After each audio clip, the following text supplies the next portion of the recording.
Witam Was, moje drogie osoby, słuchacze, oglądacze. Już wyskoczyło mi parę kart do przekazu ogólnego dla nas wszystkich, także zaraz je zinterpretuję. A teraz jeszcze patrzę, co tutaj w lipcu słychać astrologicznie i widzę tak, 6 lipca mamy nów w Raku, czyli sprawy uczuciowe i rodzinne, nowe początki. Możemy zasiewać ziarna w sprawach raczy. Każdy z Was ma przestrzeń odpowiadającą znakowi Raka w swoim horoskopie. Jeżeli znacie swoją godzinę urodzenia i miejsce, to można stwierdzić, jaka to sfera. Ale i tak to będzie sfera związana z emocjonalnością, opieką, uczuciowością. Ale zanim jeszcze będzie ten nów, to będziemy mieli opozycję Merkurego do Plutona. Merkury przejdzie do Lwa, zrobi opozycję do Plutona we Wodniku. Pewnie niejedna osoba odezwie się dumnie, ale może napotkać na sporą intensywność ze strony takiej czy innej grupy. W każdym razie myślenie i komunikacja intensywna będzie. I myślę, że to będzie już tak troszeczkę wcześniej, także od początku lipca już możemy być czujni w tej materii, mimo że Merkury przechodzi do Raka, już Wam mówię, 2 lipca. Także właściwie już sam początek. Jeżeli dotyka to u Was w horoskopie czegoś ważnego, na przykład urodziliście się na początku znaku Lwa, czy na początku znaku Wodnika, czy na początku znaku Byka, czy Skorpiona na przykład, no to w tym momencie będzie to ważne dla Was. Bardziej niż dla innych. Ale żeby to stwierdzić dokładnie, czy to dla Was będzie ważne, no trzeba by było znać cały horoskop. Jednak jeżeli na początku tych znaków się urodziliście, no to na pewno będzie to dla Was ważne, więc tutaj zachęcam do zachowania pewnej czujności na początku lipca. Widzę, że 15 lipca Mars w koniunkcji z Uranem. Mogą być nagłe działania, takie nawet dość rewolucyjne. A widzę, że dzień później dorzuca się do tego, dokłada się Księżyc, czyli może być to jeszcze podlane emocjami intensywnymi ze znaku Skorpiona. Dużo można by było mówić więcej, ale to gdzieś tu rzuciło mi się w oczy, więc to jest na pewno istotne. A teraz przekaz ogólny dla nas wszystkich tego, co mamy z kart. Moje drogie osoby. Ktoś tu będzie gwiazdą w lipcu i będzie się czuł w tej pozycji swobodnie i dobrze. I to może być widoczne zarówno w przestrzeni publicznej, jak i w waszym prywatnym życiu. I ta gwiazda jest na swoim miejscu, w swojej przestrzeni, jakby w swojej świątyni. Może się ta osoba wydawać troszkę obca, jakby była z innej kultury. A jeżeli wy jesteście z innej kultury, z innej niż jesteście której przebywacie obecnie, no to może wy poczujecie się jak gwiazda. Ale to jest gwiazda, która ma pewien rodzaj skromności w sobie. To jest ktoś, kto odsłania się, ale jakby nie wymachuje nadmiernie tym, co ma do pokazania, nie gwiazdorzy. Po prostu pokazuje światło, pokazuje to, co może zrobić, to, co może pokazać, to, co może naświetlić. I nie zasłania się, chociaż nie wszystko jest widoczne. Ta postać jest częściowo ukryta. Po prostu siedzi w takiej pozycji, jest w takiej pozycji, że nie wszystko można zobaczyć, ale sporo można.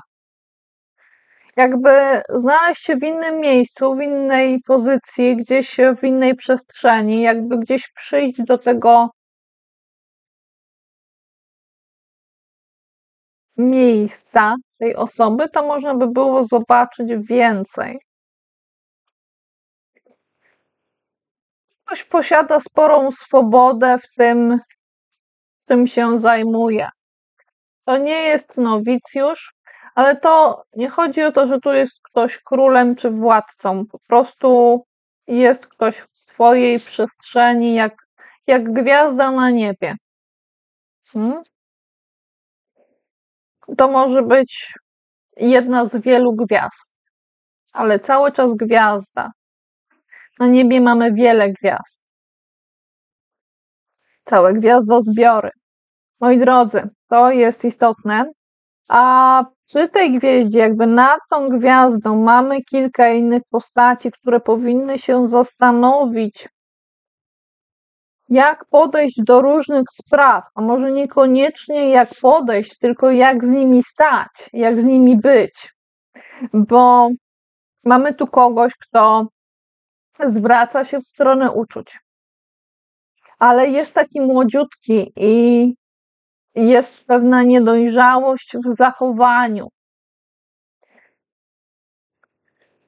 Tu możemy mieć do czynienia z osobą, która jest nastolatkiem albo jest jak taki nastolatek i zwraca się. Moi drodzy, no tutaj mamy do czynienia z kimś, kto jak się skupia na tym, co dla niego ważne, to jakby zapomina czasem o całym świecie, a jednak warto by było pewnie gdzieś pamiętać, że jest coś jeszcze. Że nie tylko ta złota rybka jest przed nami, ale jest jeszcze całe tło i wiele więcej. Także tutaj ktoś powinien zwrócić uwagę nie tylko na to, na czym się koncentruje.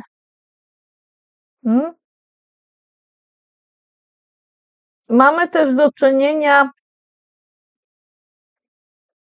z kimś, kto jakby jest już dojrzalszy, przynajmniej w kwestii wieku, bo może się zdarzyć tak, że mamy tu do czynienia z kobietą, która powinna móc zarządzać swoimi wzburzonymi emocjami, ale tak naprawdę to wszystko to się rozlewa na wszystkie strony. I w pewnym momencie może zachowywać się wręcz jak taka hydra, jak takie stworzenie, które chciałoby kogoś opleść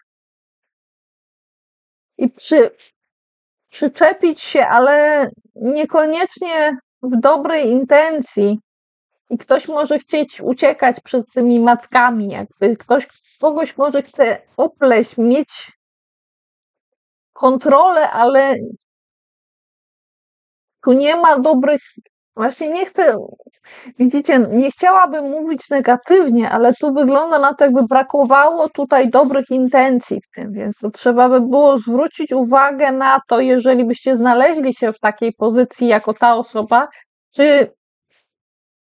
czy wasze uczucia nie są tak wzburzone, że zgubiliście gdzieś dobre intencje, a może ktoś je zgubił. I może ktoś czuje cię jak pan czy pani wszystkiego. Tu sądzę, że bardziej może chodzić o kobietę. To może być kobieta jak kierownik na przykład, albo były kierownik, ale jakby chodzi o takie zarządzanie jak król, ale to może być manipulacja emocjonalna.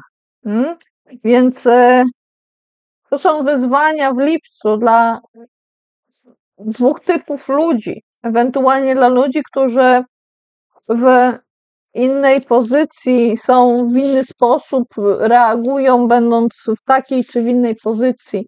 Ci ludzie coś mają w ręce, a przynajmniej coś mieli. I teraz wracają do tego tematu i coś tu się może wyginać. Mamy też do czynienia jeszcze z inną taką młodziutką osobą, albo taką, która wydaje się być młodsza niż jest, ale tu akurat znów byłaby potrzeba korekty i może właśnie o korektę chodzi, bo trzeba wrócić do jakichś treści, które może były napisane lekkomyślnie, bez przemyślenia i było tego dużo i ktoś powinien się zastanowić, jak postępuje, jak ma to pióro w ręku. Często mamy telefon, już klawiaturę, ale tu jakby chodzi o tę możliwość pisania, przekazywania informacji i mówienia, czy te wszystkie słowa nie są w jakiś sposób słowami nie na swoim miejscu, jakby były jednocześnie wypowiadane lekkomyślnie, ale jednocześnie byłoby to trochę przestarzałe.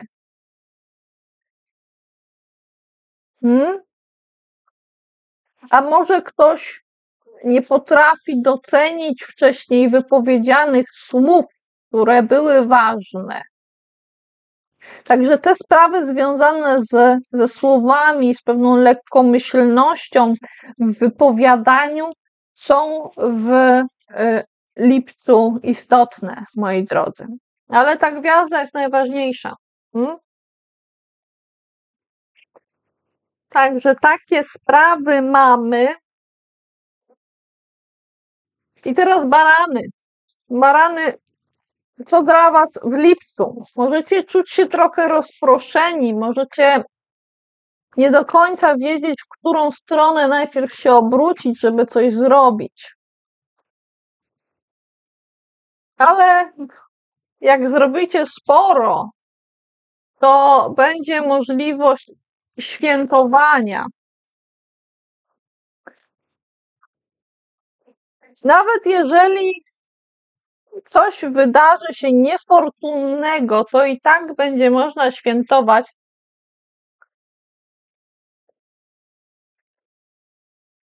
Wy, barany, lubicie wygrywać, więc może komuś coś nie wyjdzie, a wy wygracie. Tak? Rada dla was, moje drogie barany. Trzymajcie to, co udało wam się zgromadzić, ale to nie jest takie trzymanie, które jest trzymaniem takim zaborczym. Tu może wam coś urosnąć, ale też nie do końca o to chodzi. Może być trudno w pewnym momencie zorientować się, o co chodzi, ale ja czuję, że powinniście jednak skupić się na tym, czego macie sporo i sporo macie różnych wartości. Także jak będziecie świętować, to pamiętajcie, że to macie. Jakby gdzieś ta fortuna się odwróciła nie w tę stronę, to trzymajcie. Cały czas trzymajcie. Drogie barany. Chciałabym wiedzieć, co Was pozytywnie zaskoczy, drogie barany, w lipcu. To, że ktoś może wyjść ze swoich obaw, które zamykały go czy ją w danej przestrzeni i sprawiały, że widziała ta osoba siebie w negatywnym świetle. Widziała jakby coś, czego nie ma.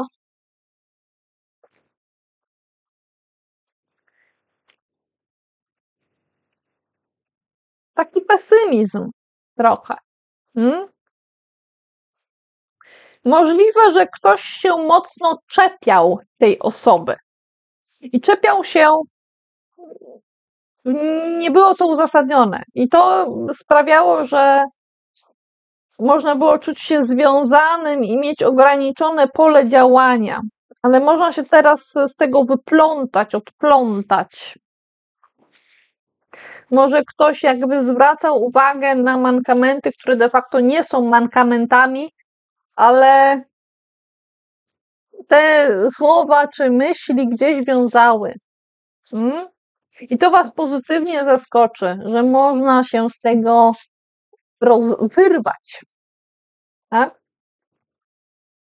Jeszcze jakąś informację dla Was chciałabym na lipiec. Czuję, że nie ma jakoś specjalnie dużo bardzo istotnych spraw, tak żeby trzeba było wiele tematów poruszać dla Was w lipcu, ale coś trzeba by było jeszcze powiedzieć. A można powiedzieć, że niektórzy z Was mogą mieć trudności w naprawianiu czegoś związanego z Waszą pracą i z pracą samodzielną. I trzeba by było podejść do tego z pewnym spokojem i nie zapalać się nadmiernie. Spróbować troszeczkę ten swój płomień okiełznać, żeby on się nie wymknął spod kontroli. Bo może Was to drażnić, że nie możecie wszystkiego zrobić tak, jakbyście chcieli, a może Was też drażnić ktoś, kto skupia się tylko i wyłącznie na swojej działce, na swojej przestrzeni, na swoim dziale i nie chce nikomu w niczym pomóc. Także panujcie nad swoim płomieniem, barany. A teraz byki. Co dla Was, byki, w lipcu istotnego? Ktoś odchodzi, ktoś porzuca emocje, ale kieruje się w nową stronę i nie widać jeszcze, co tę osobę czeka do końca. Wiadomo, że będzie nowy dzień albo będzie noc. Ktoś tutaj zostawia coś za sobą i to jest pozytywne, bo ta woda jest ciemna i brudna. Jakbyście porzucali brudną wodę.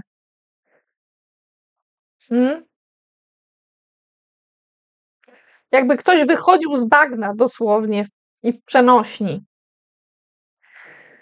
Także jakbyście byli gdzieś przy jakimś zbiorniku wodnym, gdzie woda nie jest zbyt czysta, no to możecie stwierdzić, nie, ta woda mi się nie podoba, idę gdzieś indziej, idę szukać jakiejś innej przestrzeni. Jeżeli byłyby jakieś takie niezaprzyjemne emocje, to możecie powiedzieć: nie, ja nie chcę w tym uczestniczyć, ja idę dalej. Ku czemu do końca trudno powiedzieć, ale to jest albo nowy dzień, albo czas już zakończyć to, co było, a potem i tak będzie nowy dzień. Tak to jest. Blisko tego jest porzucenie właśnie różnych żalów, różnych uczuć i można to zrobić w lipcu. Ktoś tu właśnie tak trochę zatapiał się w różnych emocjach i wygląda na to, że można w końcu wstać i z tego wyjść. To jest podkreślone. Możliwe, że gdzieś przy tych emocjach było więcej osób. Jakby więcej osób było przy tym jednym jeziorze, trochę takim zanieczyszczonym, czy zanieczyszczonej wodzie. Jakby gdzieś były pewne emocje, które gdzieś się zamieszały. Jedna osoba odchodzi, a druga co najmniej wstaje. Może wstanie później trochę. Jak słońce zajdzie, jak już coś się skończy w takim momencie przejściowym między 2 dniami, między jednym a drugim. Może ktoś wstanie, jak już będzie noc, może trochę się od tego odsunie. To jest ktoś, kto może się zorientować, że coś się wylało, już jest puste, czegoś już nie ma, ale cały czas ktoś tu coś ma i posiada. Jest co najmniej jeden taki zbiornik, jedna taka sfera, która jest cały czas pełna.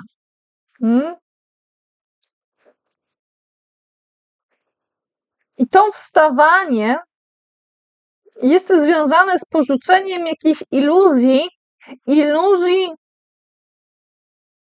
wielokrotnego wyboru, iluzji,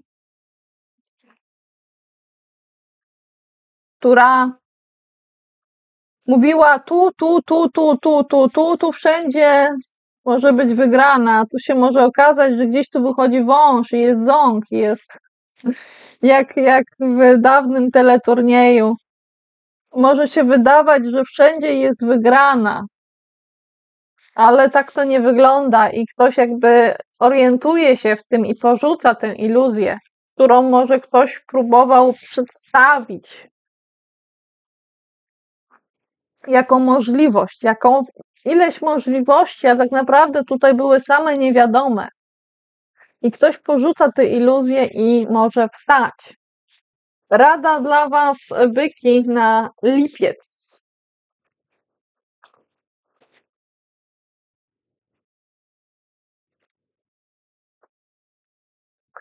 Tutaj mogło być jeszcze takie zastanawianie się, ale w końcu mogło się udać podjąć decyzję.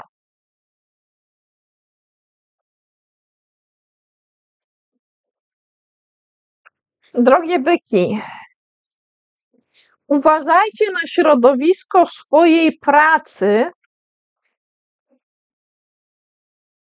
czy przypadkiem nie ma tam jakiejś toksyczności i czy może sposób, w jaki pracujecie obecnie, nie sprawia, że jesteście jakby w takim toksycznym środowisku, czy gdzieś jakbyście nasączali się pewną trucizną i możecie tego nie widzieć, możecie sądzić, że jakby macie jakąś ochronę, ale ta ochrona was chroni tylko częściowo. Jakbyście sądzili, że maska całkiem was ochroni, ale to nie jest tak, że powiedzmy oczywiście wasze płuca są gdzieś jakby ochronione, ale skóra już nie. Materiał też może nasiąknąć. Także trzeba uważać na środowisko pracy. Może trzeba by było coś tutaj zmienić, skorygować. Jeżeli to nie jest praca zawodowa, to może być to po prostu ten dział, którym zajmujecie się samemu na co dzień.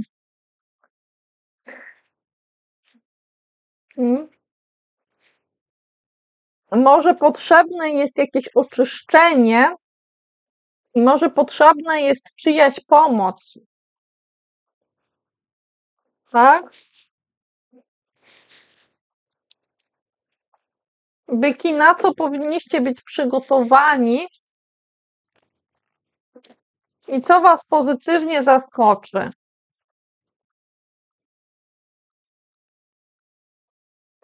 Byki, powinniście być przygotowani na dwie możliwości.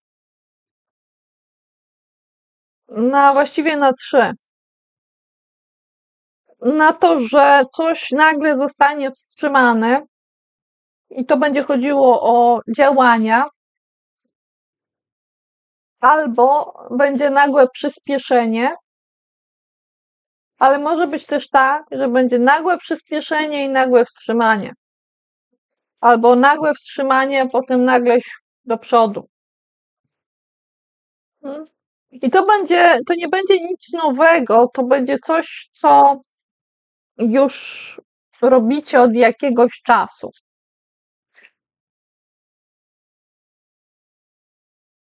A pozytywnie zaskoczy was to, że tak naprawdę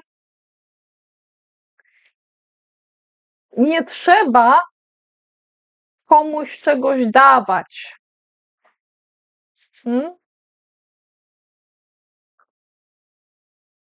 Nie trzeba dawać czegoś na prawo i na lewo. I tak coś tu nam zakwitnie.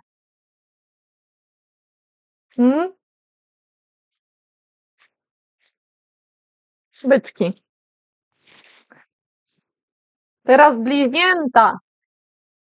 Bliźnięta, co dla was w lipcu. Zobaczmy.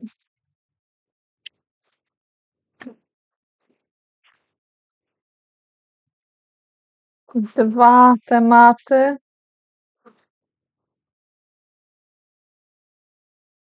Ktoś tutaj miał problem z władzą. To mogła być dosłownie władza rozumiana jako policja, na przykład, ale to mógł być też taki problem z kontrolą też przed urzędem skarbowym. Albo problem z kontrolowaniem swoich odruchów.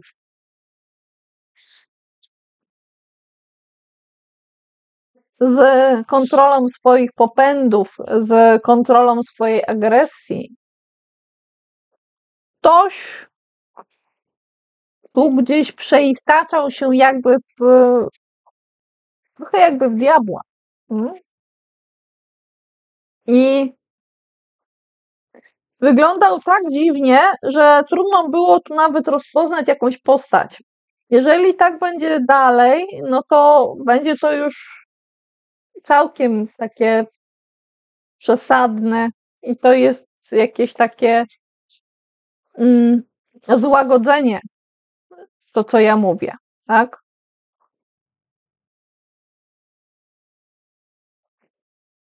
Ale mamy jeszcze drugą kwestię.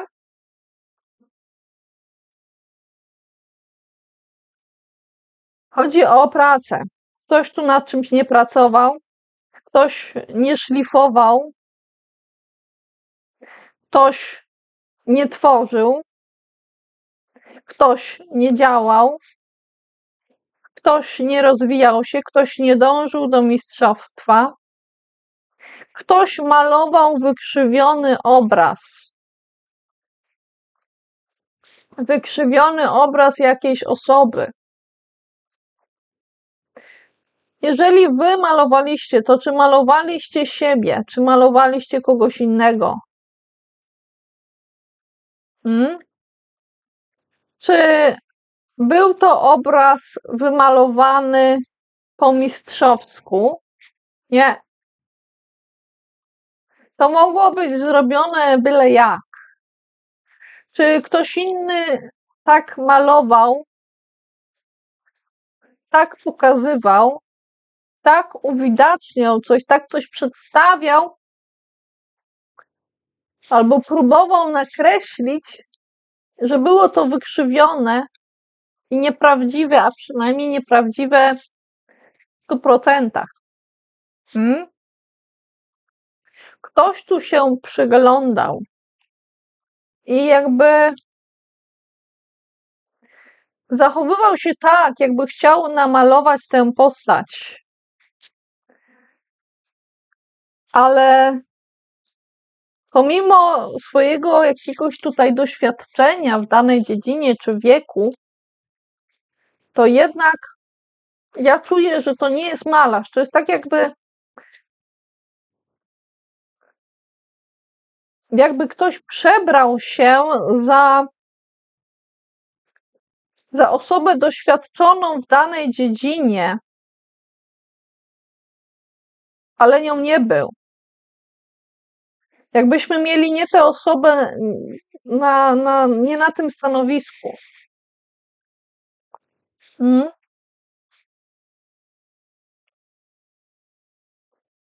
Problem z obrazem.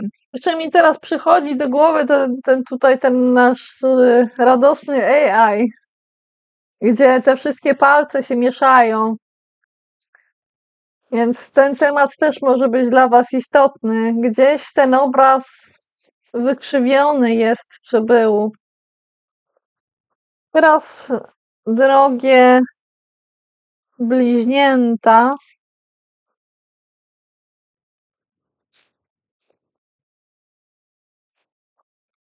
mam poczucie, że trzeba by było w tej chwili tak to po prostu zostawić, żeby dalej się nad tym nie koncentrować, żeby nie kontynuować tego, co tutaj się dzieje.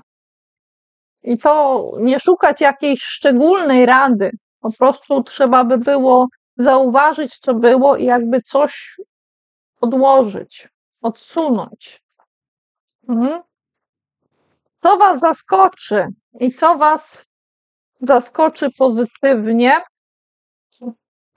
i na co powinniście uważać?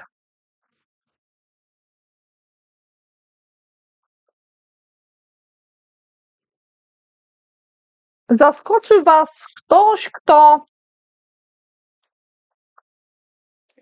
będzie przejawiał jasność umysłu i może Was zaskoczyć to, że ktoś przejawia taką jasność umysłu i potrafi zarządzać komunikacją i potrafi wysyłać różne wiadomości różnymi kanałami, czasem w tym samym czasie.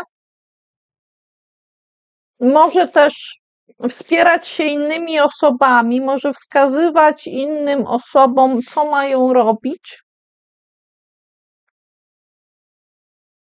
I mamy tu do czynienia z kimś, kto czuje się w tym swobodnie, nie potrzebuje wielkiego fotela, żeby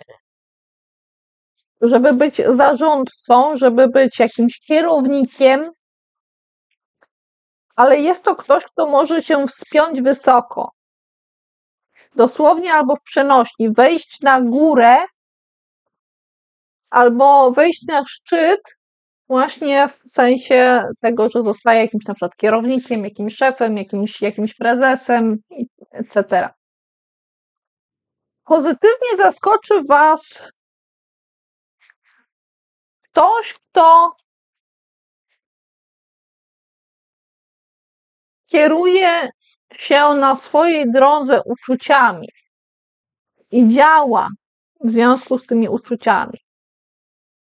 Może ktoś Wam dosłownie przyniesie kwiaty, albo Wy przyniesiecie komuś. Może być też tak, że ktoś zostawi Wam liścik, Ktoś zostawi wam wiadomość. I to może być ten ktoś, kto zostawi wam małą wiadomość, przyjedzie, a potem odjedzie. Może zostawi wam kwiaty. Może zostawi wam coś jeszcze, co będzie w jakimś pojemniku.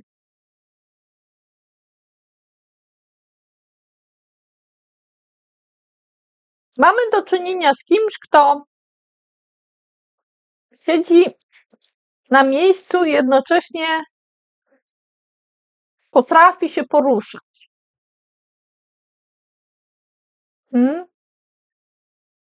Więc ktoś tutaj gdzieś dojechał, zatrzymał się i coś zostawił. I to będzie pozytywne zaskoczenie dla was w lipcu. Ale powinniście uważać jednocześnie na to, żeby za bardzo nie zagłębić się w swoim gniazdku. Także w ogóle nie będzie was widać. Na to powinniście uważać.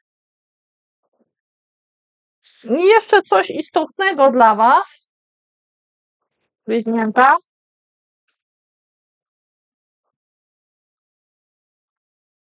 Istotne będzie to, że coś cały czas próbuje się przemienić, a jak nie cały czas, to od jakiegoś czasu coś próbuje się przemienić, ale do końca nie może. I w lipcu jest znów powrót. Ja tak czuję, że tu coś dotyczy to czegoś, co jest jednak znów, jakby tu był taki kolejny powrót do czegoś. Kolejny powrót do jakiegoś tematu, do czegoś, co się nie zmienia, co powinno jakby już umrzeć, ale nie może, jakby coś powinno się zakończyć, a się nie może zakończyć. Jakby ten nowy dzień nie mógł nadejść. I w jakimś sensie ten nasz rycerz kielichów, ta postać może być powiązana z tą sytuacją.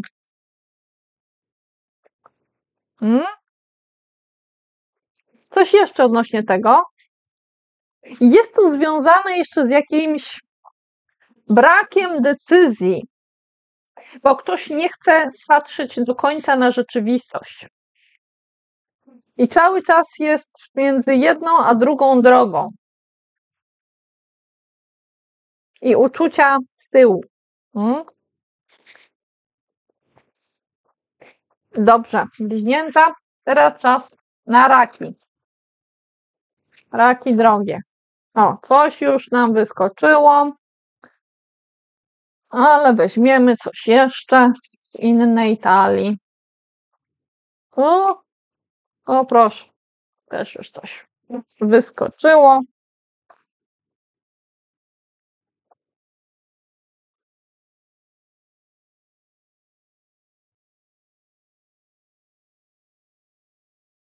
Ktoś ma poczucie braku.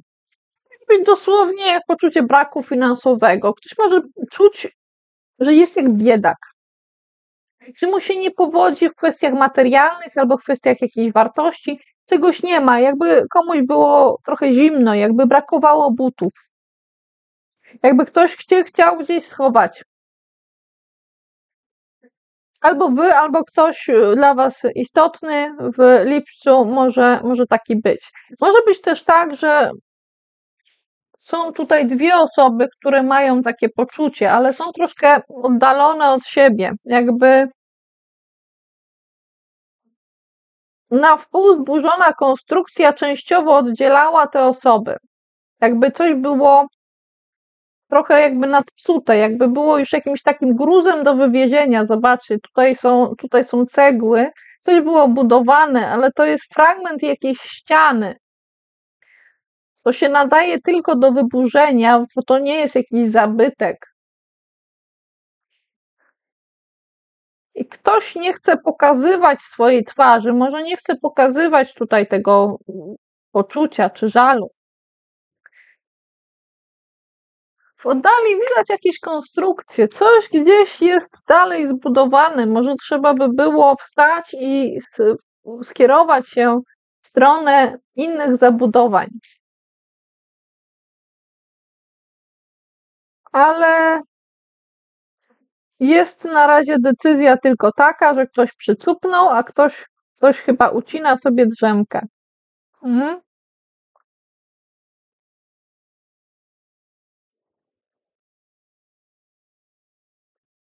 Jest tu problem związany z wspólnym działaniem, ale można spróbować wrócić do tego, co wcześniej było jasne i naświetlone, żeby potem gdzieś ruszyć dalej.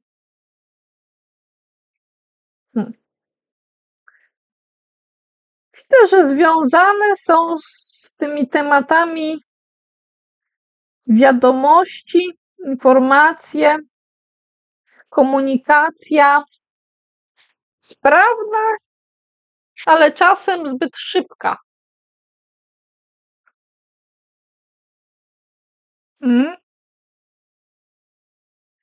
Czasem tak, jakby ktoś za szybko czasem coś pisał, że za szybko coś mówił.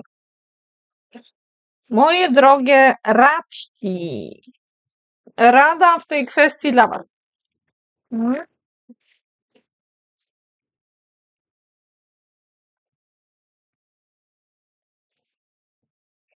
Na pewno nie należy czegoś kończyć. Czegoś kończyć, czegoś istotnego.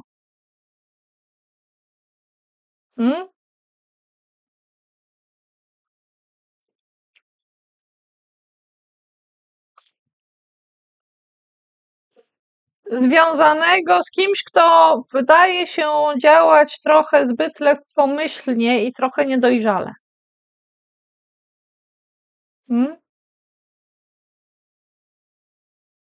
Albo ktoś, komu brakuje świeżego działania. Tutaj. Teraz tak. Co was zaskoczy, ale jak was uprzedzę, to już trochę mniej. A potem co was pozytywnie zaskoczy. Czyli tak jakby zobaczymy i pozytywnie. O. Zaskoczy was czyjeś działanie. Może wasze własne. Może zdziwicie się, że potraficie tak sprawnie działać i jesteście nastawieni na to, żeby coś robić. Macie wszystkie potrzebne ochronki, jeżeli trzeba, tak? Wszystko, co potrzebujecie do działania, do tej walki, macie i jesteście zdeterminowani, żeby robić. I możecie mieć takie sokole oko. Wypatrzycie wszystko, co trzeba podczas tego działania. A jak nie, no to będziecie mieli kogoś takiego, kogo nie podejrzewacie o to, albo nie podejrzewacie, że ktoś taki się pojawi w waszym życiu. Ale co was pozytywnie zaskoczy, to będzie z innej talii, tylko z której? Z której?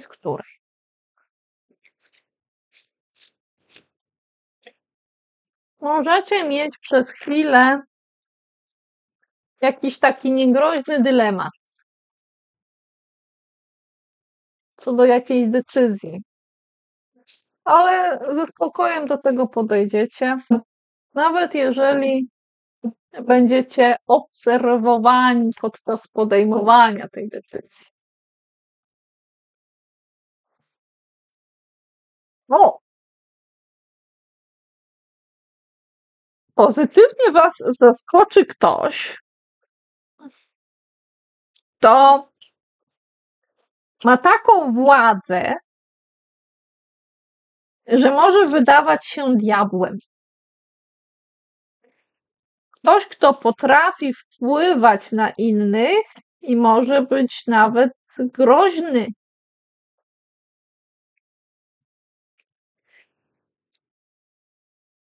Ale ten ktoś was pozytywnie zaskoczy.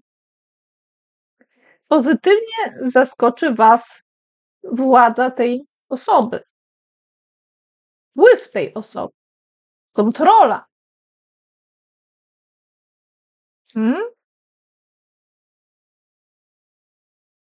Ludzie, którzy są blisko tej osoby, oni są tacy jakby dużo mniejsi przy tej postaci. A może zaskoczy was to, jaki wy macie wpływ?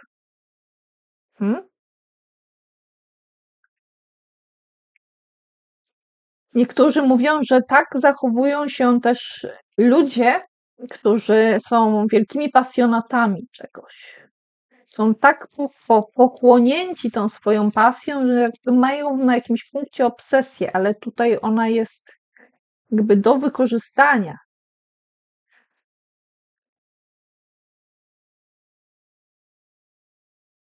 Ta postać tutaj wygląda, jakby pociągała za sznurki, jakby te osoby były jak marionetki. Może nimi sterować. Te osoby zrobią to, co ma być zrobione. I to was pozytywnie zaskoczy. Ja już się czuję trochę zaskoczona. Także tak. Lwy. Lwy. Co dla was lwy drogie? W lipcu.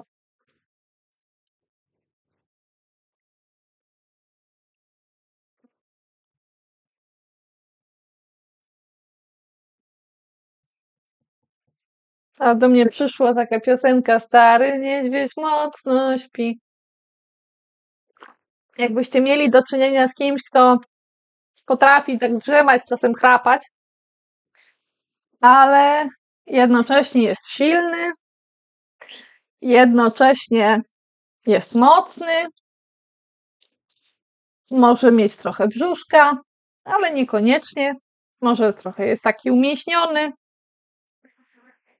może bywa zaspany, ale to jest ktoś, kto ma wpływ i jest jak taki zarządca i w razie czego ma ostre kły. Jeśli jest zły i ma ostre kły, to wiecie. Ma ktoś wpływ i zarządza, i ta osoba zarządzająca będzie znacząca w lecie, w lipcu szczególnie dla was. Blisko tej osoby jest ktoś, kto lekkomyślnie posługuje się swoim językiem, słowami. Może być w tym twórczy, ale może to być takie poplątane trochę. Ale nasz zarządca zachowuje totalny spokój przy tym. Totalny. Zupełnie jest nie do ruszenia. Nawet się nie kiwnie na te działania, te słowne, komunikacyjne działania. Nawet się nie kiwnie. No nie ma jak. Może sobie mówić tutaj nasz paź mieczy, co chce. Może ciągać w jedną stronę, zahaczać lub nie. To będzie tylko strata energii, więc jeżeli wy byście tak chcieli zahaczać, no to będzie strata energii. Rada dla was. O, proszę. Ciekawe, bo jednak tu jakaś walka jest. Ktoś kogoś zahacza. Faktycznie ktoś tu z kimś drze koty, nawet jeżeli nie widać tego na. Jak ktoś nie ma nie jest przyzwyczajony do wyciągania takich elementów z obrazu, to może nie zauważyć, że ktoś drze koty, że ktoś się kłóci, że jest spór.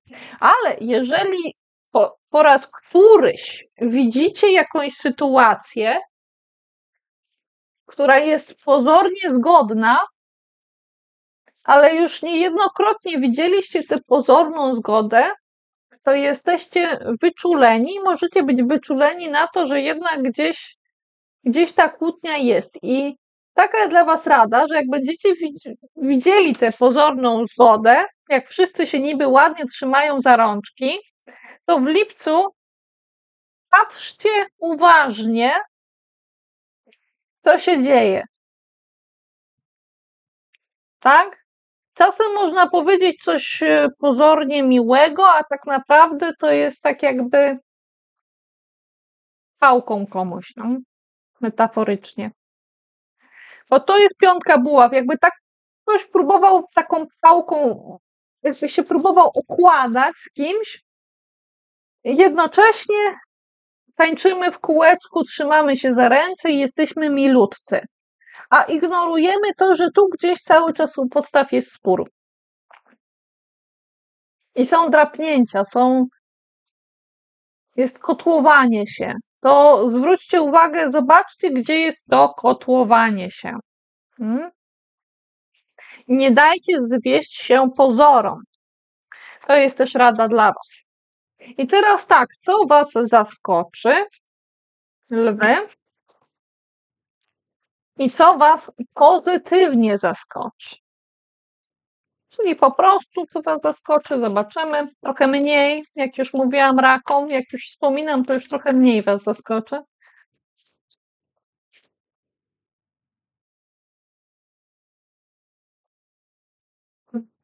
Zaskoczy was to, że ktoś coś dostaje, ktoś coś przekazuje, ktoś coś otrzymuje, wy możecie coś dostać.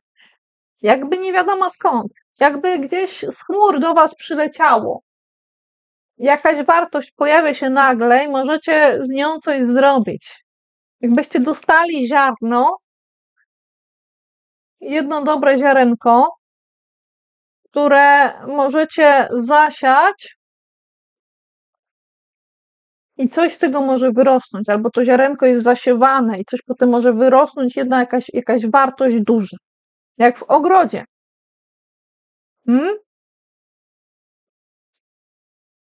Coś tutaj może później urosnąć. Nie wiadomo skąd, jak to się wydarzyło, skąd to się wzięło, a może ktoś wam coś poda, jakby to była taka wola Boża, jakby to był taki cud. Albo ktoś po prostu przyszedł i miał jakby wielki gest.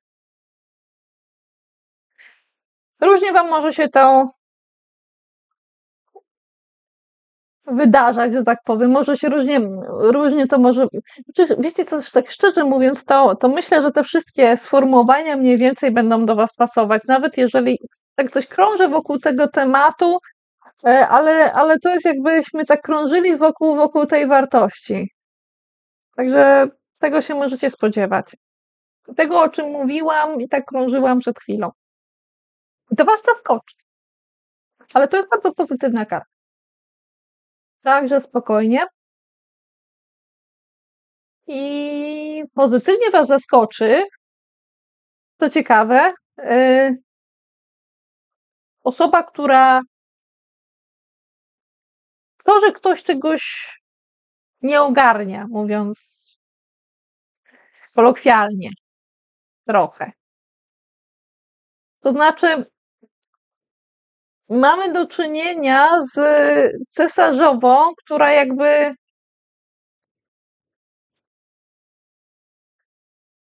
no teraz przyszło do mnie takie sformułowanie, które kiedyś słyszałam, ja to powiem. Czasem się mówiło, że ktoś jakby na głowę upadł, tak jakby coś komuś się stało, że zachowuje się, to nie jest zbyt miłe, ale to do mnie przyszło, jak możecie mieć ochotę o kimś tak powiedzieć.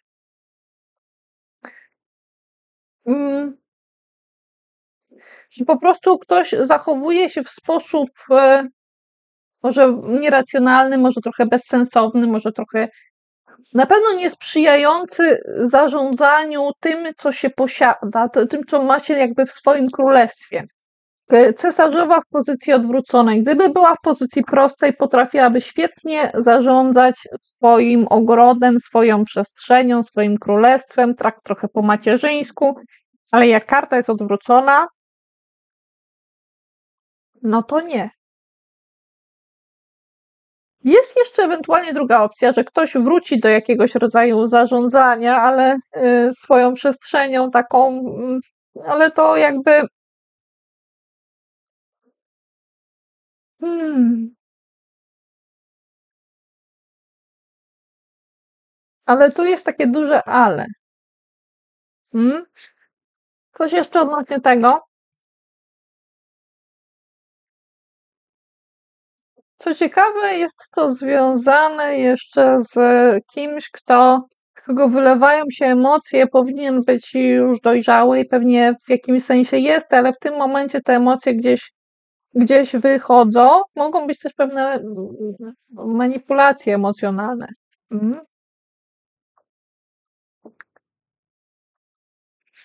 Drogie lwy.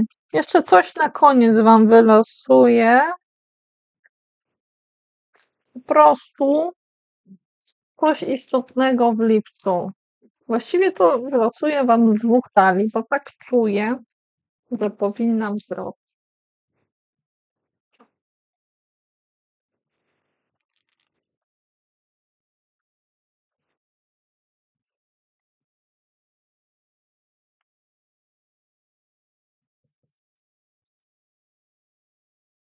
Ktoś nie może być gwiazdą, mimo że jest ten potencjał w środku.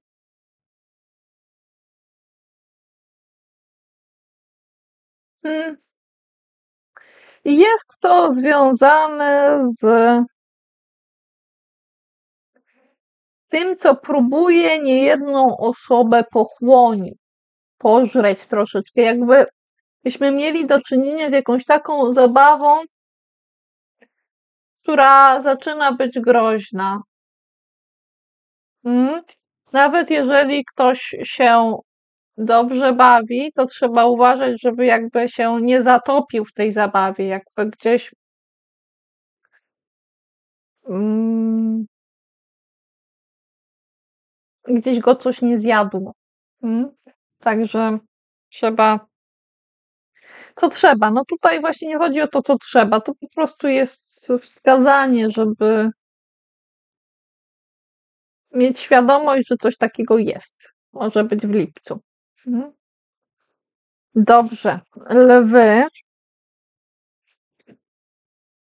Panny teraz. Panny drogie.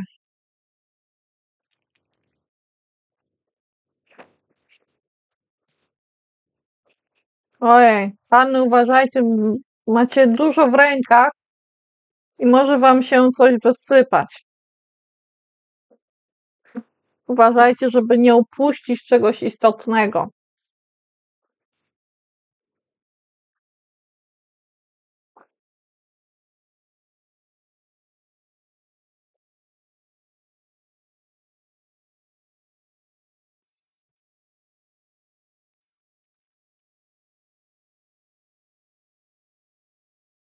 Możecie poczuć się zmęczeni swoją pracą w lipcu i mieć przez chwilę problem, żeby ruszyć z czymś do przodu, mimo że dobrze wiecie, że potraficie to zrobić.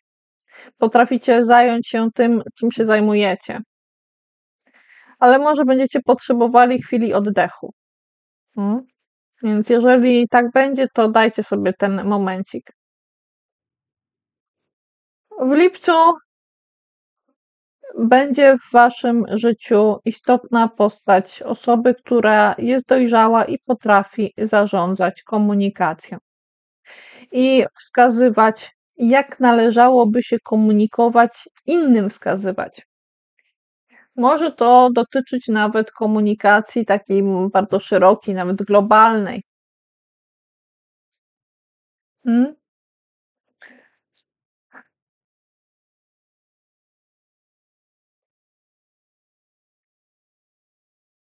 Ktoś tu ma problem z obrazem, z tym, co jest malowane, pokazywane. Już wspomniałam w innym czytaniu dla innego znaku, może kwestie AI gdzieś tu wyskoczą. Zdaje się, że to była inna karta, ale widzę, że to jakby znowu jakoś wychodzi. Tylko trochę jakby pod innym kątem, trochę inny problem.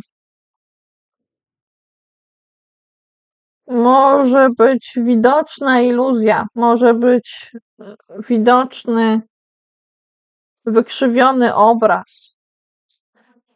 I to będzie taki główny temat, który gdzieś Wam w lipcu wyskakuje. Ktoś tu może przy tym pracować, ale ta iluzja wychodzi. Wychodzi to, że gdzieś jest przekłamanie i iluzja.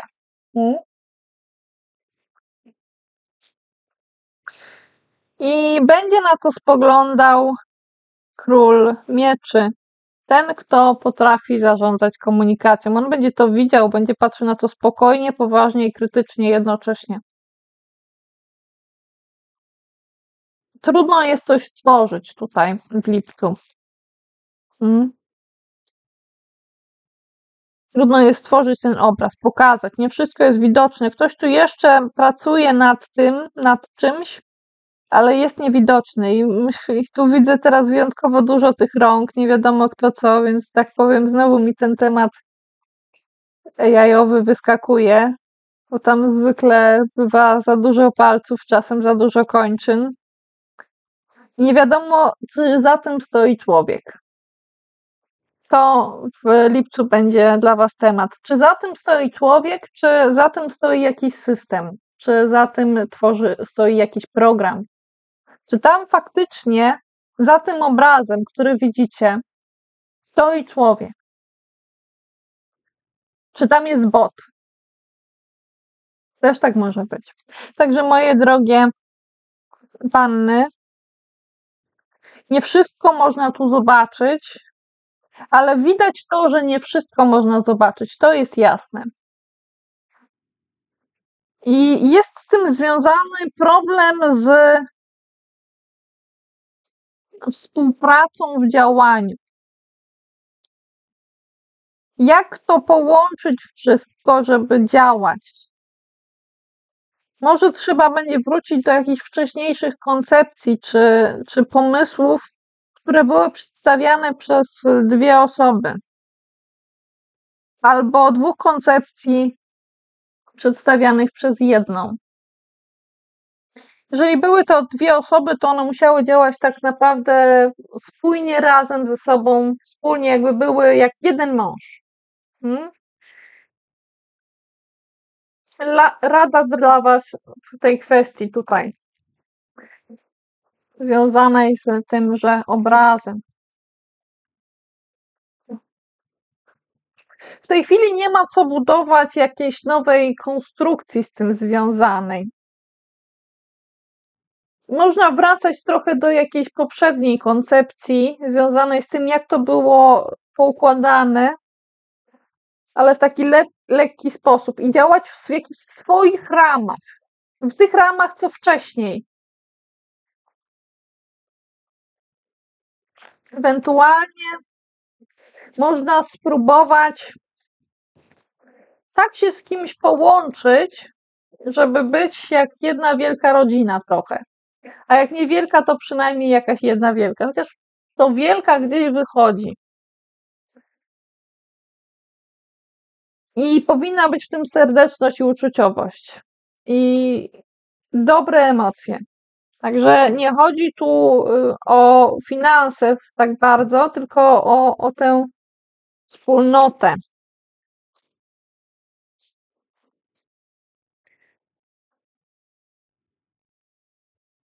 Na co powinniście być przygotowani?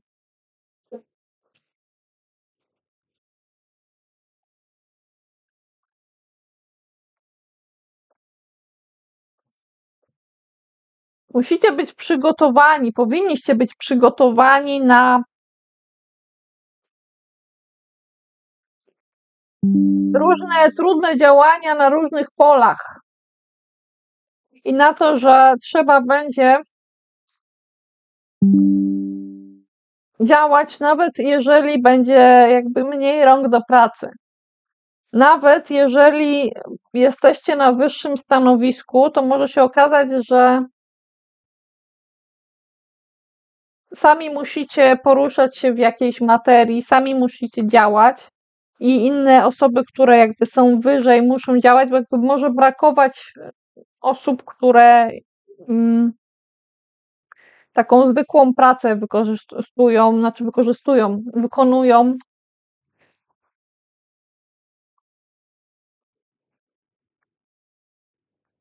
Jakbyście byli w jakiejś przestrzeni, która jest do zagospodarowania, na której trzeba w jakimś sensie walczyć, trzeba się spierać, trzeba o coś grać. Ale no jest ciężko grać, więc przygotujcie się na takie obciążenia, które będą wynikały z tego, że czegoś nie ma i to będzie sprawiało, że jest jakaś taka właśnie to będzie sprawiało, że będą duże obciążenia, że jak czegoś nie ma, jak po prostu jest jakiś brak, jak nie ma, jakbyście grali szachy i ktoś wam pozbijał ileś figur, już nie możecie grać, jakby znaczy możecie grać, ale jest wam trudno, nawet trudno jest wam o tym powiedzieć, a jak nie wam, to tej osobie, która zajmuje się zarządzaniem komunikacją. Może być trudno, ale to powinno zostać powiedziane i sądzę, że będzie. A jak nie, to można będzie wyczytać to ze tejże osoby. Jeszcze coś istotnego dla Was.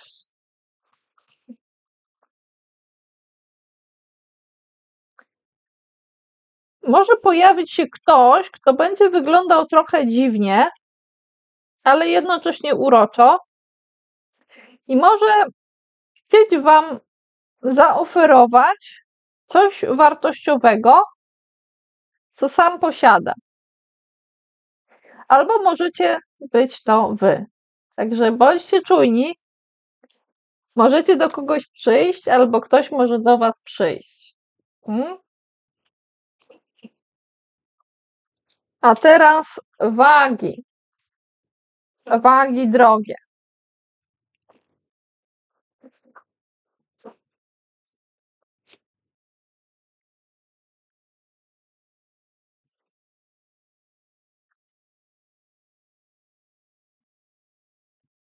Co my tu dla Was mamy, wagi? Już mamy 2 karty.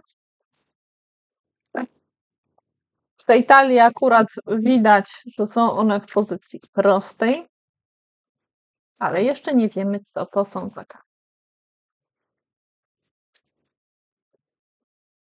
O. Zacznijmy od tego. Widzę, wszystkie 3 karty są w pozycji prostej i są zasadniczo to karty takie, które miło jest zobaczyć. Szczególnie w wadze miło jest zobaczyć tą kartę po lewej, zaraz Wam powiem, ale widzę, że tak, wagi drogie. Można działać w lecie, w lipcu z kimś. Można zatańczyć wokół domowego ogniska. Można zatańczyć ogólnie wokół ogniska, wokół tego, co daje ciepło, kto jest wspólnym tworem, jakąś wspólną konstrukcją, która zrodziła się ze wspólnych działań. To Was ogrzewa, to Wam daje radość, ale nie tylko to. Wokół tego można się gromadzić. Możecie się zgromadzić z kimś. Zgromadzić w takim sensie, że tutaj będziecie razem, ale najważniejsze są 2 osoby. Czyli dla wag cudownie.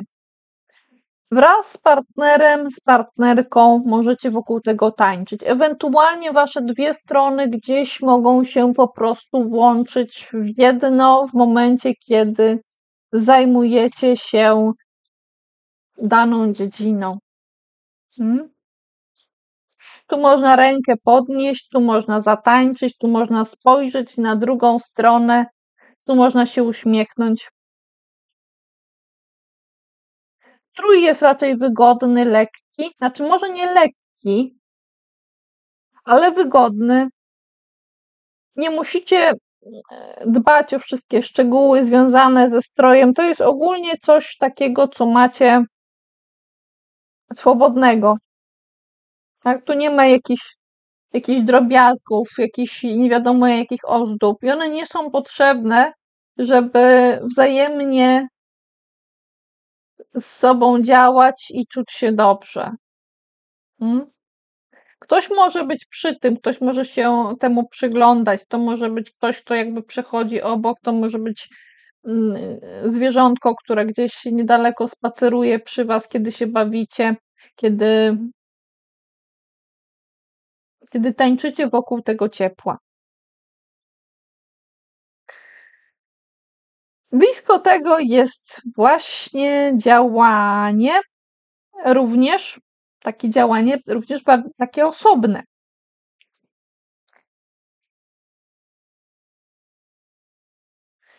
I tu ktoś musi robić coś też sam, także macie trochę tego, ale z tyłu za sobą ma to wspólne działanie. Jakby gdzieś z tyłu głowy ma. Kiedy coś robi, to z tyłu głowy ma tę dwójkę.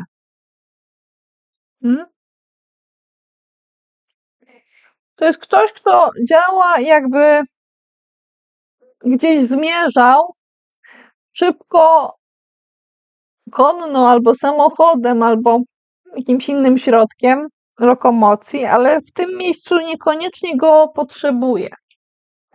Jest w tym energia działania, jest podążanie do przodu. Nawet jeżeli ktoś wydaje się być mało ruchliwy i trochę taki przygarbiony, trochę taki w zatrzymaniu, to jednak to jest tutaj. Trudniej to dostrzec, ale to jest. Jest tu działanie do przodu, energiczne, tylko może tak, jakby ktoś komuś zrobił zdjęcie akurat w tym miejscu, kiedy on stoi, się pochyla, bo na przykład musi się czemuś przyjrzeć. I to działanie związane jest ze sprawiedliwością. Nasz rycerz zwraca się w stronę sprawiedliwości, w stronę równowagi. Dla wagi cudownie.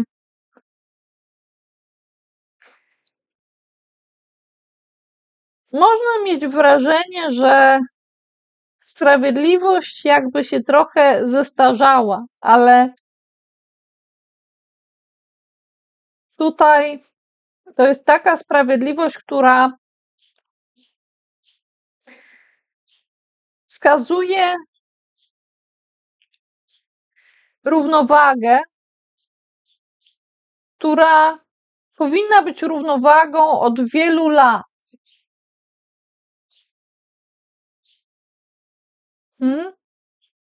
Nawet przy zmęczeniu powinna być ta równowaga, nawet przy starości powinna być ta równowaga. Ta równowaga, niezależnie od wieku, powinna móc być utrzymana.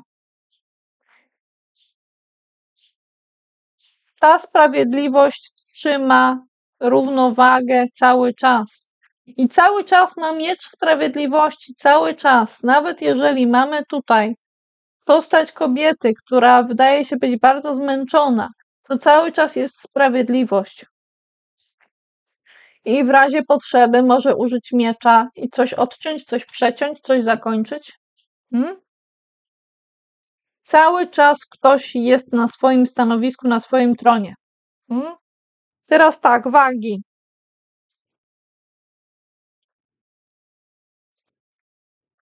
O czym powinniście pamiętać w lipcu? Pamiętajcie o szlifowaniu i o działaniach wspólnych w celu osiągnięcia mistrzostwa. Może być też tak, że będą różne prace manualne dla Was ważne. Dosłownie może być nawet robienie na drutach, czy wytwarzanie czegoś, co można potem komuś pokazać. Pamiętajcie, żeby się cały czas szkolić, czy ćwiczyć. O tym powinniście pamiętać. A teraz jeszcze spytam, co Was zaskoczy i co Was pozytywnie zaskoczy.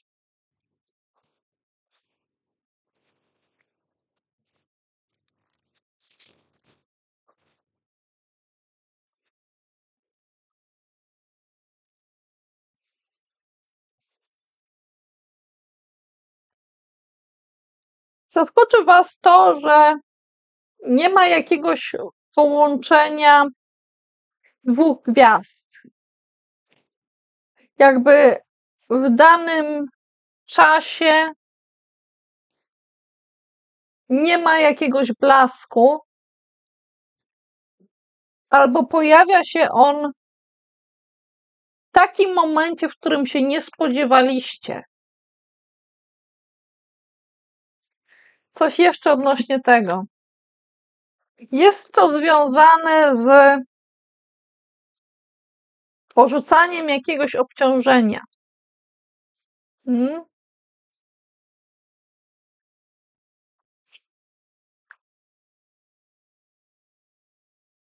Ale mam tutaj podpowiedź, że w pewnym momencie może pojawić się jakiś blask i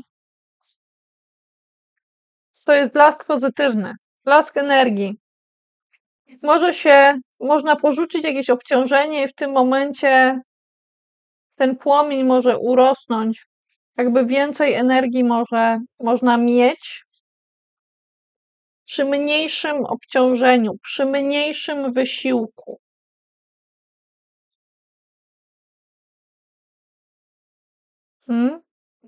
Jednocześnie nie chodzi tu o to, żeby zaznaczać tych, którzy to tworzą, ale blask pojawia się niespodziewanie.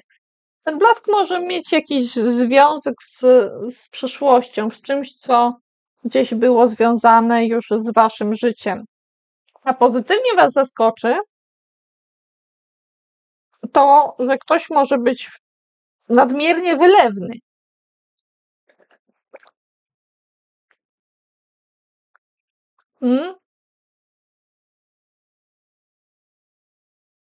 I coś czuję, że powinnam się tutaj zatrzymać, moje drogie wagi. Dobrze. Teraz skorpiony. Czas na was.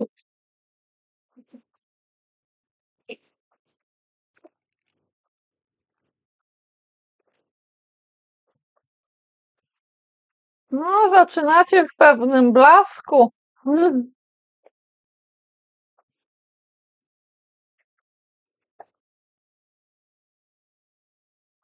Ale w tym blasku może nie wszystko można tak zobaczyć łatwo. O, nie widzicie zbyt wyraźnie tego, że w lipcu jest jakiś temat związany z kochankami.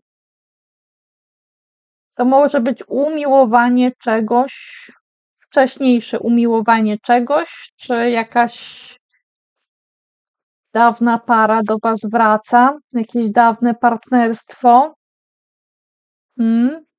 Temat z tym związany, albo takie trochę wykręcone partnerstwo, takie troszeczkę dziwne.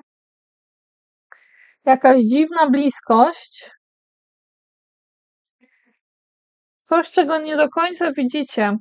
I jakby niestosowne się wydaje pokazanie wam tego obecnie wszystkiego. Więc może być tak, że musicie komuś uwierzyć na słowo. w takiej czy innej kwestii. Ktoś mówi, nie mogę wam wszystkiego pokazać, nie mogę pokazać, że coś tu runęło, albo nie może runąć, albo coś gdzieś tu się kotłuje i próbuje być zamiecione pod dywan.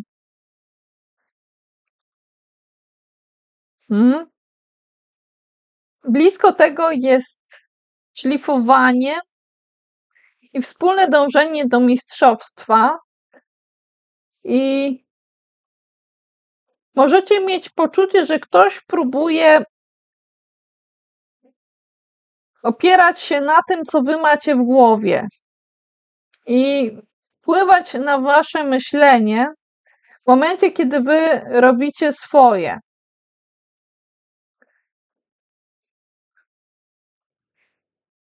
Może być też tak, że wy będziecie chcieli wpłynąć na kogoś. Może ktoś wam chcieć powiedzieć, że macie mieć oczy z tyłu głowy, albo przynajmniej jedno.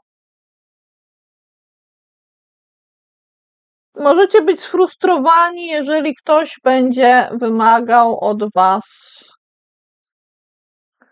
czegoś, co uważacie, że jest niemożliwe, ale i tak będziecie robili swoje. Możecie robić to dobrze. Więc jest tu działanie, jest tu szlifowanie.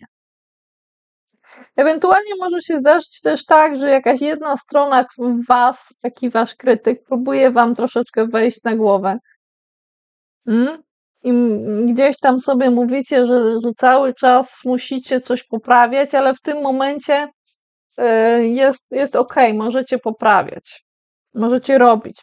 I to działanie może być takie wręcz ogniste, albo jakbyście coś wypalali.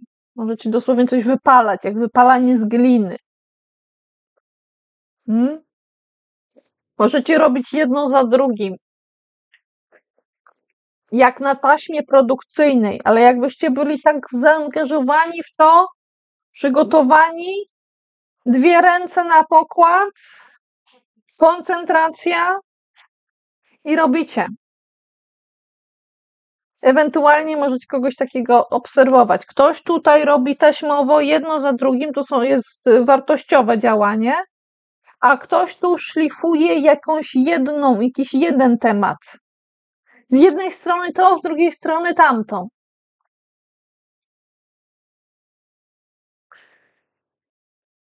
Skorpiony, rada dla was w lipcu. Coś, co się wam przyda, albo nie. Co warto, żebyście jeszcze wiedzieli?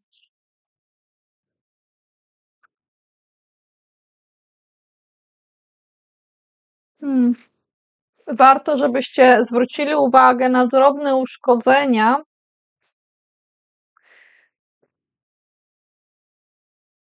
związane z sytuacją, w której macie poczucie, że to, co mówicie, może być trochę bez sensu, ale ten sens odnajdziecie później. I ten sens związany jest z sytuacją, gdzie ktoś nie do końca odszedł od czegoś, może trochę uciekał, ale nie wiadomo, czy uciekł, czy wrócił, czy został, i może mieć kogoś pod opieką, albo może sam potrzebować opieki. Gdzieś tu miało miejsce i cały czas trochę trwa jakieś działanie, ale nawet nie jedno działanie, wiele działań w szybkim tempie, w biegu. Jakby ktoś był w biegu, w tym odejściu, potem się zatrzymywał. Powinniście zwrócić uwagę, mieć świadomość, że takie rzeczy gdzieś tu są na wierzchu. Na wierzchu widoczne dla was w lipcu. I Spytam jeszcze o to, co by Was zaskoczyło i w jakim zakresie Was zaskoczy, gdybym Wam o tym nie powiedziała.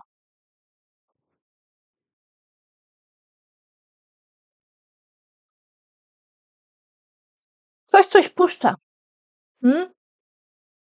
Mamy do czynienia z osobą, która bardzo chce coś trzymać, ale może będzie musiała coś puścić, czegoś się pozbyć.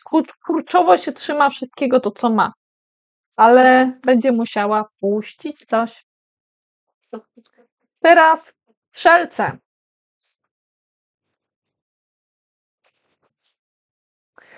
Strzelce drogie.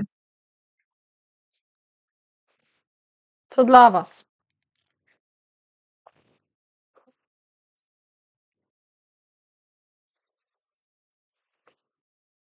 Możecie mieć do czynienia z pochopnymi działaniami, jakby ktoś dostał zaćmienia. Zaćmienia w tym momencie nie ma w lipcu, ale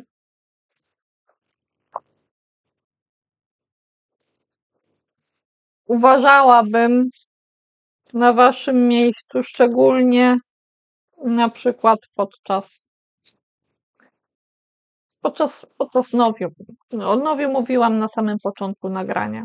Dla wszystkich znaków.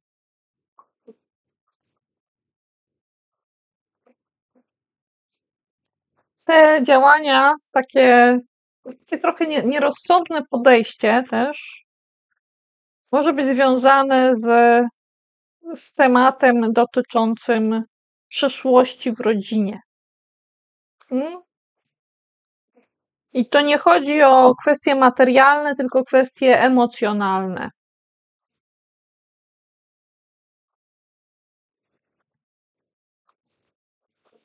Co Was zaskoczy i co Was pozytywnie zaskoczy w lipcu?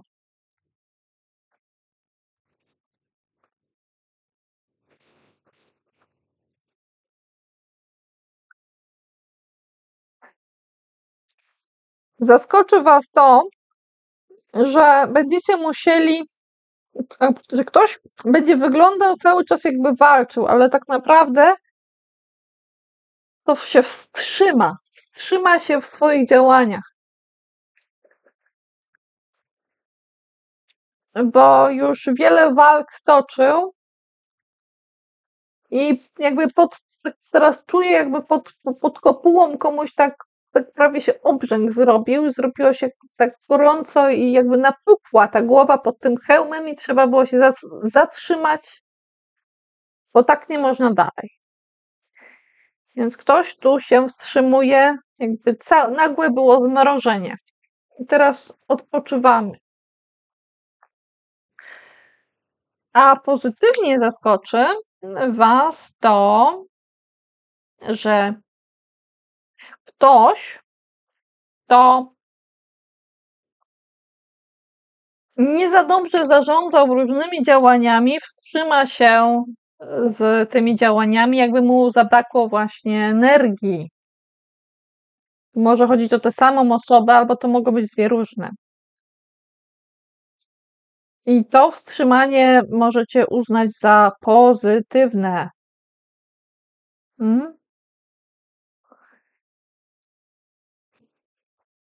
Dobrze. Teraz koziorożce. Koziorożce, co dla Was w lipcu?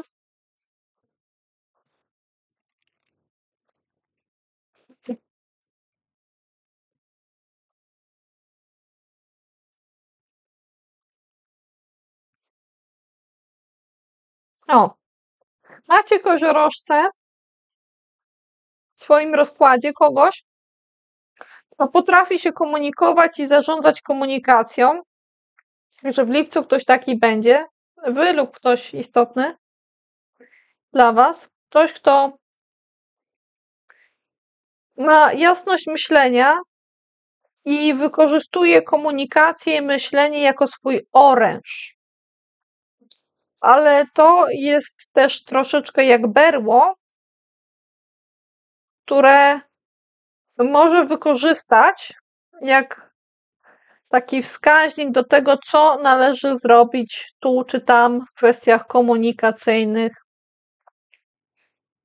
To może być komunikacja związana to może wychodzić o tramwaje, a to może chodzić o wysyłanie maili. Także tu jest szeroka rozpiętość w zależności od tego, czym się zajmujecie, co jest Wam bliskie.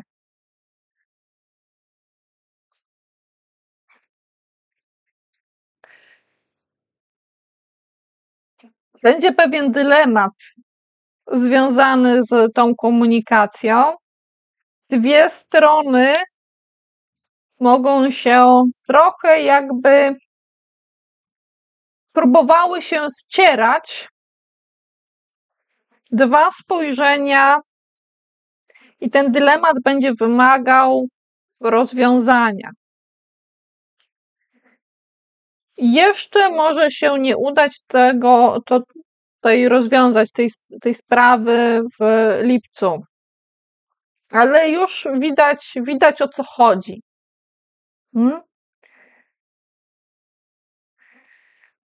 Blisko tego dylematu, tych dwóch spojrzeń, tych dwóch koncepcji jest temat związany z opieką nad finansami i materią. Może być tak, że brakuje jakiejś materii, albo ona jest po prostu nie za dobrze zaopiekowana, że tak powiem. Może ktoś ma za dużo do ogarnięcia, albo skupia się na tym, co małe, zamiast na kluczowej wartości. Że jest problem z zaopiekowaniem się tym, co jest takie twarde, konkretne, też dotykalne może być. I dla wielu z Was może być to związane z budową i z miastem, z konstrukcjami.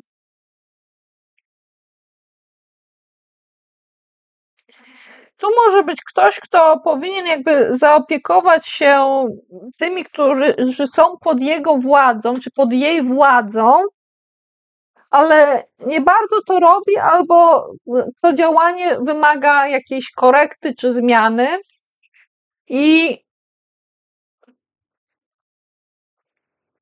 wskazuje na to nasz zarządca.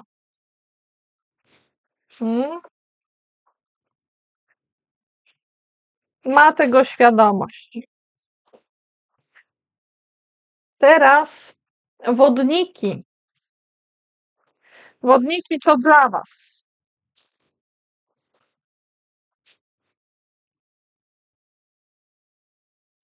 No tu trzeba by było naświetlić. Naświetlić trzeba by było kwestie związane ze sprawiedliwością.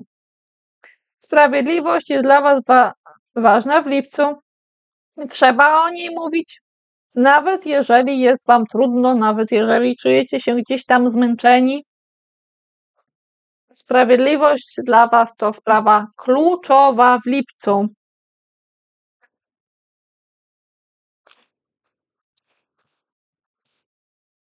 I to jest bardzo ważne tutaj teraz. Ale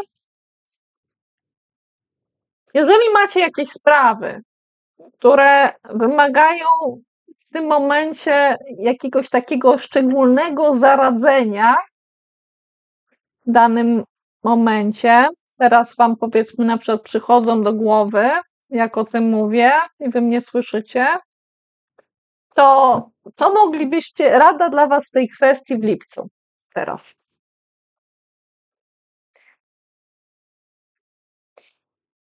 Trzeba by było skorygować sposób komunikacji, który może być trochę taki niedojrzały.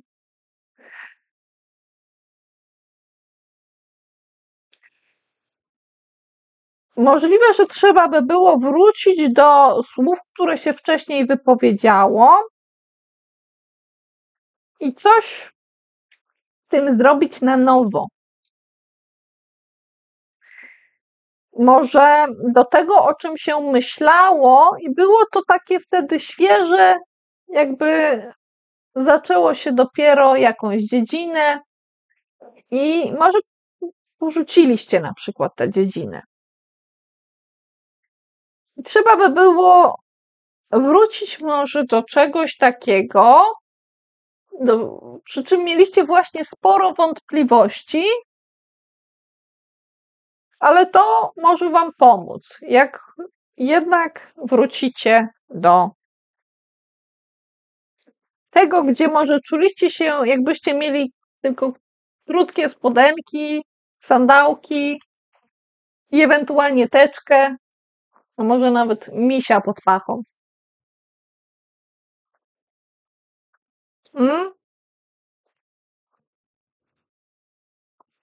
Moje drogie wodniki, co was zaskoczy, ale już nie tak bardzo, bo wam coś o tym powiem, i co was pozytywnie zaskoczy. Może was zaskoczyć to, że ktoś ma trudność z zarządzaniem jakby swoją ferajną, że osoba, którą reprezentuje postać odwróconej cesarzowej, nie za bardzo potrafi wpłynąć na coś. Jakby był problem z wpływem, z pociąganiem za sznurki, z pewnym ruchem, żeby on dawał jakiś efekt. To może być ktoś, kto ma lub miał różne osoby, czy też mogą być zwierzątka pod swoją opieką. I ktoś jest widoczny, i ktoś dobrze wygląda, ale jest to właśnie jakby brakuje możliwości wpłynięcia na coś. I to was może trochę dziwić, że ktoś, kto tak wygląda, tak się prezentuje, jednak czegoś w danym momencie zrobić nie może. A pozytywnie zaskoczy was relacja z kimś, kogo dobrze znacie i wymiana emocjonalna z tym kimś. Możecie się razem pobawić, możecie się razem pośmiać, możecie razem pobiegać po skałkach. To jest ktoś, kto jest jak brat lub siostra, jak przyjaciel, przyjaciółka, jak drugi dzieciak, który się z wami bawi, jak wy jesteście dzieckiem. Jakbyście nagle stwierdzili, że teraz znowu jestem takim dzieciaczkiem. Może wam się to wydawać przez chwilę takie nie do końca. Takie, że może jednak to tak nie powinno być. I możecie nawet siebie skrytykować, powiedzieć sobie, to za dzieciak ze mnie, ale tutaj to jest pozytywne. I to was, drogie wodniki, pozytywnie zaskoczy. Teraz rybki. Rybki, co dla was? Co dla was w lipcu?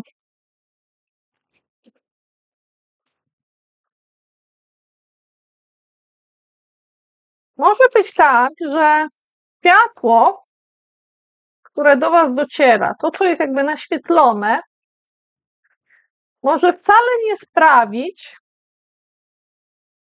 że wszystko będzie dla was takie od razu całkiem jasne. To znaczy tak, ktoś wam próbuje coś pokazać, ale warunki są takie, że nie jest wam łatwo zobaczyć to, co ktoś chce wam pokazać, z tego czy innego względu. Jest to nie do końca zależne od was. Może być wam trudno na początku coś zobaczyć, ale jak coś zadziała taki sposób, żebyście mogli coś zobaczyć, postara się, żebyście mogli to zobaczyć, to wtedy to zobaczycie. Ktoś zwróci uwagę na to, że są niesprzyjające warunki i wtedy wy możecie coś zobaczyć. Bo są możliwości, żebyście coś widzieli. Są jak najbardziej. No, powinniście zobaczyć to, że cesarzowa potrzebuje wsparcia w zarządzaniu. Ktoś, kto i w swoich działaniach. Ktoś potrzebuje właśnie tego, żeby mu trochę pomóc, bo gdzieś zachwiała się równowaga, gdzieś jakby kubeczki pospadały, coś się ulało i nie ma co zadzierać nosa, tylko trzeba coś tutaj pozmieniać. Pozmieniać, jeśli chodzi o opiekę cesarzowej, czyli osoby, która jakby zarządza swoim ogrodem, swoim królestwem. W danym momencie teraz cesarzowa nie może wszystkiego tak robić, jakby chciała. Nawet jeżeli, że tak powiem, będzie chciała unieść się dumą, no to nie do końca.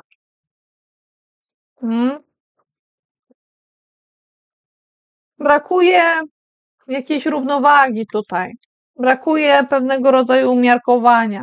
Ale tak, rada dla was w tej kwestii, w tych wszystkich kwestiach naraz. Rady dla was są co najmniej dwie. Jeżeli będzie brakowało tego umiarkowania, to trzeba go poszukać. I czasem może się okazać, że trzeba po prostu odebrać jakiś telefon albo właśnie go nie odbierać, albo trzeba do kogoś zadzwonić, żeby znaleźć to umiarkowanie, więc już trudno nawet rozgraniczyć, gdzie te rady i ile ich jest, się tutaj uwidaczniają. Może wam się trochę nawet przy tym plątać język, albo możecie mieć trudność z wyrażeniem tego, w czym jest problem, ale de facto problem może rozwiązać znalezienie pewnego umiarkowania.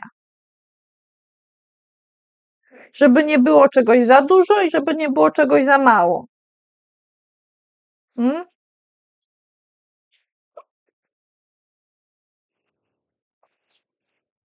Tak? Moje drogie rybki, jeszcze jedna kwestia. Możecie w lipcu zastanawiać się nad tym, co możecie pokazać, a czego nie możecie pokazać. I to was może troszeczkę wytrącać z waszych działań, bo może nie wszystko chcecie pokazać, bo pokazanie za dużo może być jakby trochę w waszym odczuciu niebezpieczne.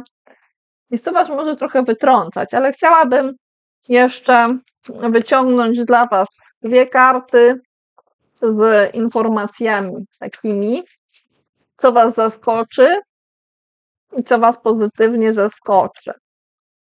Zaskoczy was to, że ktoś jakby szuka pomysłu i ma problem ze znalezieniem pomysłu. I że trudno jest znaleźć właśnie jeden taki element najistotniejszy, który gdzieś tam siedzi w głowie. Który gdzieś tam siedzi jakiś najistotniejszy element, jakaś kluczowa sprawa, kluczowy element sprawy, jakby to było trudne do uchwycenia. Jakby zaczyna się o czymś myśleć, nagle mamy wrażenie, że pojawiają się schody i się człowiek zapętla. Ale pozytywnie was zaskoczy to, że można będzie zrzucić z siebie część obciążenia i nie tylko z siebie, ale jeżeli idziecie razem z kimś, to możecie wspólnie zrzucić część obciążenia Nie musicie tego wszystkiego sami nieść. Tak? Także tutaj jeszcze wracam do tego umiarkowania, bo to wygląda na to, że jest powiązane jedno z drugim.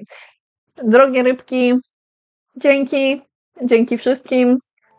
No i wszystkiego dobrego w lipcu. Cześć, pa.